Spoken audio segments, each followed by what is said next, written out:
गंगा आलती भली आसिकार शुभारंभ है ऋषुकुलिया आलती। बाणीविहार राधाकृष्ण मंदिर निकट ऋषुकुलिया तटरे है आलती। गंजाम जिला आसिका सहर सह आज जोड़ी होइछि नुआ परंपरा। ऋषिमल पर्वतरु उत्पत्ति होई आसिका देई प्रभावित हेउथिबा पवित्र ऋषुकुलिया नदी तटरे आज शुभारंभ है महाआलती। गंगा नदी भली ऋषुकुलिया नदी को मध्य आलती करा कार्यक्रम को सबुठी प्रशंसा करा जाउछे। तेबे आज बाणीविहार स्थित राधाकृष्ण मंदिर पाख ऋषुकुलिया तटरे आलती अनुष्ठित होइथिबा बेले एही अवसररे अंचलर बहु जनसाधारण जोग दैछन्ते। एही अवसररे अंचलरे भक्तिमय परिवेश सृष्टि होइथिला। एही आलती प्रत्येक दिन अनुष्ठित हेबा नै राधाकृष्ण मंदिर कमिटी पक्षरु कुहा जाइथिबा बेले एनै प्रतिक्रिया रखिछन्ती अंचलवासी। बहु प्राचीन गंगा ठारू 1000 वर्ष बड़ बोली गंगा निकटतर पुरोहित माने कहती।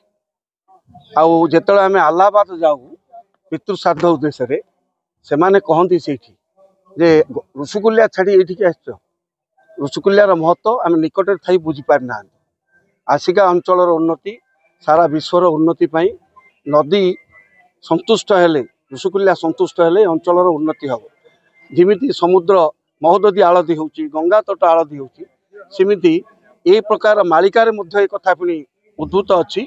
आउ बहुत दिन पूर्वे यही जगन्नाथ पंडा जी ओडिशा भास्कर वाणीभूषण ए प्रस्ताव रखी आमे दी जन मिसिकी जाउथुलु नलगंटा सेठी भागवत ये चली प्रवचन चली ऋषुकुलिया नदी तटरे गोटे दीप जलुथार देखी से कही जड़े विदेशी परिव्राजक बहु वर्ष पूर्वे चाली चाली ऋषुकुलिया नदी तट तटे ऋषिमाल पर्वत को जाइए। अनुमान थिला से गोटे लेखा लिखी प्रिडिक्शन थिला जे ऋषुकुलिया आलती दिने ना दिने हो ताकू साकार करने आसिका अंचल उन्नति पाई एवं समस्त समाजर मंगल पाई आसिका बाणीविहार वासी आसिका बाणीविहार स्थित श्री श्री राधाकृष्ण महाप्रभु कृपारू से निष्पत्ति निया जाइछि। केते दिन राधाकृष्ण चाहिए आमे जानिनु किंतु निष्पत्ति निया जाइछि जे जेते दिन पर्यंत राधाकृष्ण ये पूजा पाउथिबे सेते दिन ऋषुकुलिया आलती हम। ए टाइप समस्त मंगल पाई जिनस। मोर परिचय कामेश्वर आचार्य आस्का बासिंदा बजार सही बासिंदा।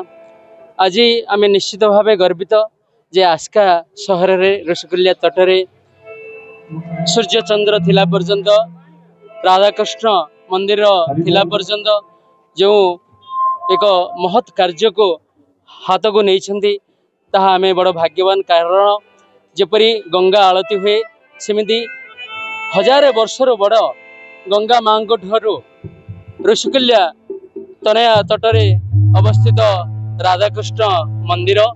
तेणु सूर्य चंद्र थिला पर्यंत आमे निष्पत्ति नहींचे जे यही आस्का एक ऐतिह्य संस्कृतिर सहर एवं आस्कार इतिहास बहुत पुराणा। तेणु आमे बड़ भाग्यवान बाणीविहारवासी भाग्यवान। बाणीविहार रे अवस्थित श्री राधाकृष्ण मंदिर प्रांगण रे जो भास्कर पंडित श्री जगन्नाथ पंडा द्वारा यही आलती कार्यक्रम आरंभ कराई। निश्चित भावे यही परंपरा आमर आगो को जो पीढ़ी आसबे यही परंपरा बजाय रखी बोली मु आशा रखी एवं आस्का बासिंदा मध्य आशा रखी। जय जगन्नाथ। भारत सभ्यता हूँ नदी परंपरार शब्दता। नदी हूँ भारतर जननी प्राण केन्द्र शक्ति केन्द्र एवं जगत जननी अंश संभूता नदी।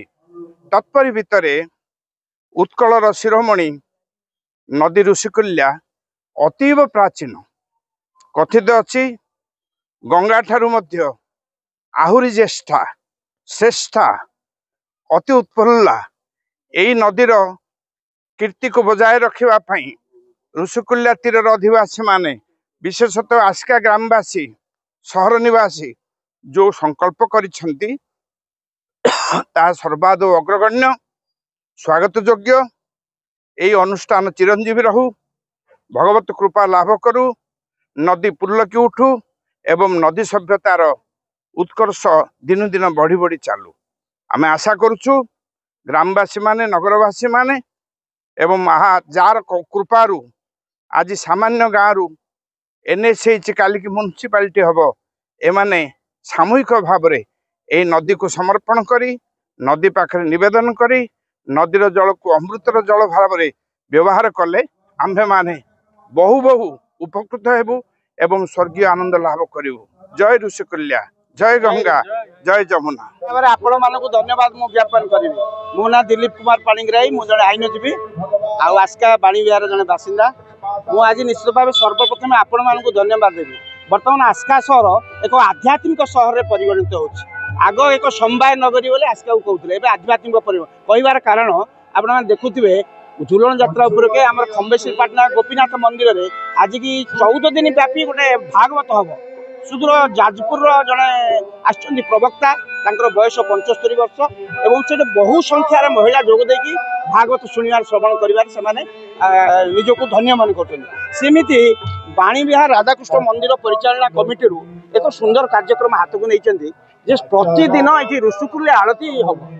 ऋषिकुल्या हूँ ऋषिमाला पर्वत आरंभ आस्का सहर एक ऐतिह्य संपन्न सहर एपटे ऋषिकुल्या सेपटे बड़ नदी एवं ऋषिकुल्या गंगा टू 1000 वर्ष बड़ बोली समस्ते कहते तेणु मुनि ऋषि मैंने कहते तेणु बाणीविहार राधाकृष्ण मंदिर परिचालना कमिटी निष्पत्ति नहीं आज शुभारंभ हो पंडित भास्कर जगन्नाथ पट्टनायक करकमल ये आज ऋषिकुल्या आरती अनुष्ठित होती सी ऋषिकुल्या आरती कहीं तारी वक्तव्य आध्यात्मिक माध्यम आज कहे एवं जो मैंने आसते समस्त प्रसाद सेवन व्यवस्था है तेणु आपण मानक धन्यवाद ज्ञापन करी ए कार्यक्रम को प्रचार प्रसार कर जो उद्यम आपण जो प्रचेषा निश्चित भाव में प्रशंसनीय समस्त को धन्यवाद दे जय जगन्नाथ।